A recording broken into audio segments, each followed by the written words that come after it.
So hello everyone, मेरा नाम है नरोत्तम भट्टाचार्य और आज का हमारा टॉपिक है स्कैनएफ फंक्शन। ठीक है, और ऐसे भी बोल सकते हैं यूज ऑफ स्कैनएफ फंक्शन। तो चलिए बढ़ते हैं। सो मैं पेन ले लेता हूँ, आप लोगों को हाईलाइट करके दिखाने में इजी होगा। So scanf function, okay. So the first thing that comes in our mind, जब हम लोग पढ़ेंगे स्कैनएफ फंक्शन के बारे में, जब आगे जाएंगे तो पहले ही एक इजी क्वेश्चन आता है, क्या होता है, क्या है स्कैनएफ फंक्शन। तो स्कैनएफ जैसे कि आप लोगों ने प्रिंटफ पढ़ा था, तो स्कैनएफ भी सेम ही है। स्कैनएफ भी एक फंक्शन ही होता है, लेकिन एक क्या होता है, एक प्री डिफाइंड फंक्शन होता है। जैसे कि प्रिंटफ था हमारा प्री डिफाइंड फंक्शन, तो स्कैनएफ भी हमारा क्या है, एक प्री डिफाइंड फंक्शन ही है। ओके, सो इन सी लैंग्वेज स्टैंडर्ड इनपुट डिवाइस मतलब किससे हम लोग इनपुट लेते हैं, वो है हमारा कीबोर्ड। ठीक है, आपको पता ही है स्कैनएफ हमारा जो स्टैंडर्ड इनपुट डिवाइस है वो होता है हमारा कीबोर्ड। ठीक है, सो स्कैनएफ फंक्शन जनरली, जो स्कैनएफ फंक्शन होता है वो यूज होता है डेटा को रिसीव करने के लिए। किससे? Standard input device, that means keyboard से डेटा रिसीव करने के लिए स्कैनएफ फंक्शन यूज होता है। तो इसको हम लोग ऐसे भी बोल सकते हैं, स्कैनएफ फंक्शन क्या होता है, स्कैनएफ फंक्शन होगा जो इनपुट लेता है यूजर से। Okay, I hope this is easy thing. Scanf is used to take input from user. इतना तो आपको पता ही है, और यही होता है scanf फंक्शन। ओके, सो अगर मैं एक एग्जांपल की तरफ जाता हूँ तो ये अच्छे से आपको समझ आएगा। तो मैं इधर सिंटेक्स भी लिख सकता था, लेकिन मैं सिंटेक्स नहीं लिखा क्योंकि आप लोगों को थोड़ा सा कॉम्प्लिकेट लगेगा। स्कैनफ का जो एग्जांपल है वो इजी होता है समझने के लिए। ठीक है, तो ये हमारा है स्कैनफ फंक्शन। तो आप लोग देख रहे हैं स्कैनफ फंक्शन, मैं इसको हाईलाइट कर दिया। स्कैनफ फंक्शन, स्कैनफ फंक्शन में क्या होता है, स्कैनफ लिखने के बाद पेरेंथेसिस देना होता है, और लेफ्ट पेरेंथेसिस और राइट पेरेंथेसिस, उसके बाद सेमीकोलन देना पड़ता है। ठीक है, उसके अंदर जो हम लिखेंगे वही है मेन चीज, जो लिखेंगे वो अच्छे से लिखना होता है। देखिए यहाँ पर मैंने क्या किया, अब मैं एक काम कर लेता हूँ, मैं हाईलाइटर ले लेता हूँ जिससे आप लोगों को हाईलाइट करके दिखा सकता हूँ। तो यहाँ पर आप देख सकते हैं दो डबल कोड लिया है मैंने, और डबल कोड के अंदर मैंने क्या लिखा है, %d।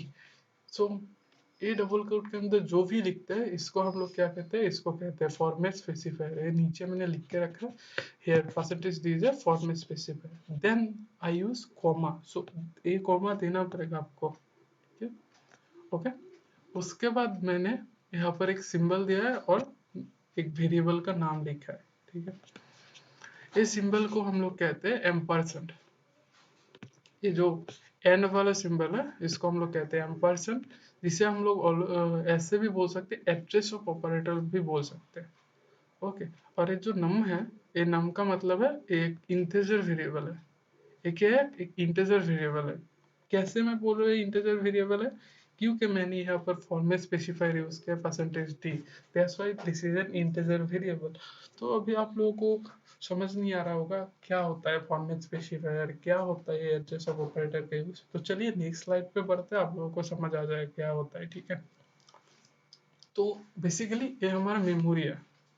ओके, आप लोग देख सकते हैं ये हमारा क्या है, मेमोरी है।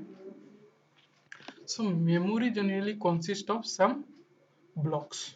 सो चलिए इसको ब्लॉक ब्लॉक बना देते हैं। अभी के लिए आप लोग के इसके अंदर का एक वैल्यू जो 10 है इसको इग्नोर कर लीजिए, सोचिए यहाँ पर कुछ नहीं है। तो we have some blocks in our memory. So memory contain n number of block. तो हम लोग बोल नहीं सकते इतने ही ब्लॉक होता है, क्योंकि उसके साइज के ऊपर डिपेंड करता है। उसका साइज जितना होगा उतना तक ही उसका ब्लॉक होगा। Okay, so each block have is unique address, मतलब हर एक ब्लॉक का एक एड्रेस भी होता है। जैसे कि मान लेते हैं पहला ब्लॉक है, ओके, इसका एक एड्रेस होगा वो है 1001। तो जो सेकंड ब्लॉक होगा उसका एड्रेस क्या होगा, उसका नेक्स्ट, मतलब 1001 के बाद जो आएगा वही होगा उसका एड्रेस, दैट मींस 1002, ऐसे करके एड्रेस यूज होता है। ओके, सो मेमोरी में ऐसे होता है। मैं फुल लिख के नहीं दिया कि लास्ट वाला ब्लॉक का कितना होगा, क्योंकि पता ही है आपको अगर n है तो कुछ भी हो सकता है, n नंबर और ब्लॉक है कुछ भी हो सकता है। ओके, सो जब मैं स्कैनएफ के अंदर लिखता हूँ नम, तो क्या होता है, जब मैं मतलब अगर आप एक प्रोग्राम लिख रहे हो उसमें पहले आप लोग ये लिखना पड़ेगा ना INT नम बोल के। सो INT नम जब लिखते हैं तो एक नंबर वेरिएबल क्रिएट होता है। सो इधर आप देख सकते हैं नंबर, ओके, ये नंबर वेरिएबल क्रिएट होता है, ये जो मैंने नाम को हाईलाइट कर दिया, नंबर वेरिएबल क्रिएट होता है और एक मेमोरी एड्रेस को पॉइंट करना स्टार्ट कर देता है। मतलब ये नंबर वेरिएबल के अंदर हम लोग जब भी कुछ वैल्यू डालेंगे वो आएगा किधर, इस एड्रेस में आ जाएगा। मतलब इस एड्रेस वाला जो ब्लॉक है इसके अंदर उसका वैल्यू आएगा। अगर अभी मैं स्कैनफ फंक्शन यूज करता हूँ, वो ही इनडायरेक्टली ये चीज कर रहा है, ठीक है। तो स्कैनफ में जो हम लोग एड्रेस ऑफ ऑपरेटर लिखते हैं, अगर हम लोग एड्रेस ऑफ ऑपरेटर नहीं देते तो क्या होगा, ये नंबर वेरिएबल जो पॉइंट कर रहा है इसके अंदर ये 10 वेरिएबल्स तो नहीं होगा। इसीलिए आपको याद रखना पड़ेगा एम्परसेंड सिंबल देना जरूरी है, ठीक है। आई होप आप लोगों को प्रॉब्लम नहीं होगा ये समझने में कि एम्परसेंड क्यों देना चाहिए हमें। तो मैंने ट्राई किया आपको समझाने के लिए कि एम्परसेंड कैसे यूज होता है। मतलब जब आप एम्परसेंड नहीं देंगे तो वो वैल्यू कहीं भी गार्बेज स्टोरेज में स्टोर हो सकता है और प्रोग्राम एरर भी आ सकता है। एग्जीक्यूशन टाइम में आपका आएगा कुछ एरर आ जाएगा, वेरी करते कंपाइलर टू कंपाइलर, कोई भी एरर आ सकता है। लेकिन अगर आप लोग एम्परसेंड देते हैं तो दैट मीन्स नंबर का वैल्यू उसी एड्रेस में स्टोर होगा। That's why we use address of operator. चलिए हम बढ़ते हैं नेक्स्ट स्लाइड पे। तो फॉर्मेट स्पेसिफायर, स्कैनर में फॉर्मेट स्पेसिफायर होता है। तो अभी हम लोग बढ़ते हैं क्या होता है फॉर्मेट स्पेसिफायर। सो मैंने कुछ बेसिक फॉर्मेट स्पेसिफायर लिखा है इधर, और भी आप अगर आप चाहिए तो गूगल से पढ़ सकते हैं। तो फॉर्मेट स्पेसिफायर क्या होता है, format specifier generally input and output operation perform करने के लिए यूज होता है, ओके। सो परसेंटेज एक फॉर्मेट स्पेसिफायर होता है जो कि मैंने लास्ट स्कैनर में दिखा है। तो परसेंटेज जनरली साइन इंटीजर के लिए यूज होता है। सो इनके बारे में हम लोग डेटा टाइप्स चैप्टर में और ज़्यादा अच्छे से पढ़ेंगे। Next percentage F generally use for float value, percentage C generally use for character. तो आप लोग दे सकते हैं, जैसे कि अगर मैं एक एग्जांपल दूं, अगर आपको एक सिटी का नेम स्टोर करना है एक वेरिएबल में, तो आप लोग क्या करेंगे, स्ट्रिंग यूज करेंगे। तो अभी आप लोगों को अगर समझ भी नहीं आ रहा तो मैं इसके ऊपर भी वीडियो बनाऊंगा जिसमें डेटा टाइप चैप्टर होगा, डेटा टाइप के अंदर ये सब कुछ आ जाएगा, ओके। एंड स्ट्रिंग के लिए एक अलग ही चैप्टर होता है। और कैरेक्टर जैसे कि मैं इनके बारे में बाद में आप लोगों को जरूर बताऊंगा कैरेक्टर क्या होता है। जैसे कि अगर मैं कुछ भी एक अल्फाबेट लिखूं, ए, स्मॉल ए, सो ए एक कैरेक्टर हो गया। कोई भी एक लेटर मतलब अल्फाबेट या फिर कोई भी एक चीज जिसमें एक से ज्यादा नहीं होता वो कैरेक्टर होता है। अगर मैं वन को भी सिंगल कोडेड के अंदर लिखता हूँ वो भी कैरेक्टर ट्रीट हो जाएगा, ओके। परसेंटेज एक्स एक इम्पोर्टेंट चीज होता है जो कि होता है हेक्साडेसिमल रिप्रेजेंटेशन के लिए हम लोग यूज कर सकते हैं। परसेंटेज यू भी होता है, ये भी हम लोग यूज कर सकते हैं एड्रेसेस को रेफर करने के लिए, ओके। चलिए बढ़ते हैं हमारे नेक्स्ट स्लाइड। तो यहाँ पर एक प्रोग्राम है जो कि हम लोग अभी ट्राई करेंगे हमारा कोड ब्लॉक में। यहाँ पर हमारा पास मतलब हम लोग चेक करेंगे स्कैनर फंक्शन कैसे वर्क करता है। तो चलिए हम लोग कोड ब्लॉक में चलते हैं। सो हमारा कोड ब्लॉक इधर, तो आई होप आप लोग कोड ब्लॉक को स्क्रीन में देख सकते हैं। तो मैं इसको थोड़ा सा स्क्रीन एक काम करता हूँ। मैं पहले क्या करना है, हम लोगों को न्यू एक फाइल बनाना है। कैसे बनाते हैं, कंट्रोल शिफ्ट एन, लोगों को पता ही है। या फिर आप लोग फाइल में जाके न्यू में जाके एम्प्टी फाइल बना सकते हैं, इधर से देख ही सकते हैं, वो पता ही है। तो अभी मुझे इसको मैं एक काम कर लेता हूँ, इसका साइज थोड़ा सा बढ़ा लेता हूँ, आप लोगों को दिखेगा अभी। और इसको मैं सेव कर लेता हूँ। कैसे सेव करते हैं, कंट्रोल एस, ओके। इसको मैं एक नेम दे देता हूँ जैसे कि सैम्पल डॉट सी।